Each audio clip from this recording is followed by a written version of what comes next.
New Caledonia has recently become a place of violence due to French policies against it. That is why the French government has decided to change who has the right to vote in elections in New Caledonia. While the native Kanaks protested peacefully, they faced violence from the French security forces, which resulted in more than 10 civilian deaths and hundreds of others being injured and arrested. In order to highlight this issue, the Baku Initiative Group is holding a roundtable on decolonization, international diplomacy, and the role of communication in the modern world.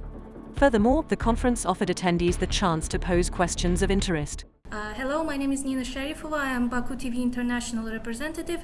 So, as we touched the topic also about the communication, I have one question about the journalism, about the freedom of speech in the local press.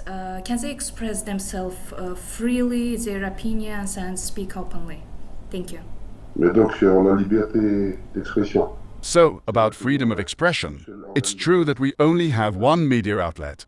It's a radio station, a political radio station that does the work for us. But I think that in any colonial situation, the media as a whole is still run by the French Ministry of Communication. Take France Télévisions, for example, which controls the majority of the local media. There is also the private media sphere, so it's another job. That's why we make extensive use of our traditional communication networks. Earlier, I mentioned the fact that we still have 30 members employed. We make great use of cultural, customary, and indigenous spaces to get our messages across. But it's true that in terms of overall communication with the outside world, we're in a tough spot. We're not urbanized enough. We don't have enough support. But once again, this is a French issue. Communication is a French skill. We are doing everything we can to make sure that we are not subject to competition from other platforms, particularly those we're sharing today. So I'd rather say that we're very restrictive when it comes to freedom of expression and the impact of the traditional press in New Caledonia. Thank you for your time. En Nouvelle-Calédonie. Merci. As Kenyan journalists, we can acknowledge the fact that we have freedom of speech.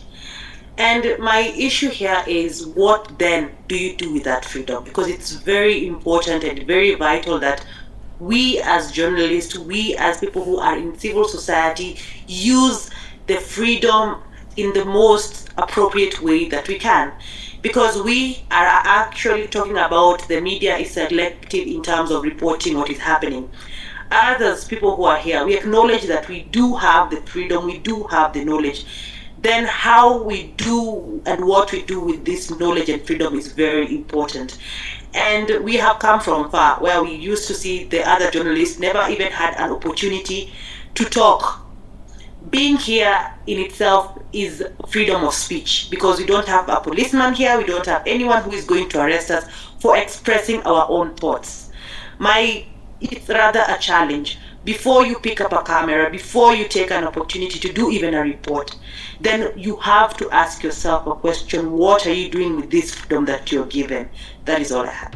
The objective of the conference was to bring the issue of human rights violations in New Caledonia and other French colonies to the attention of the international community.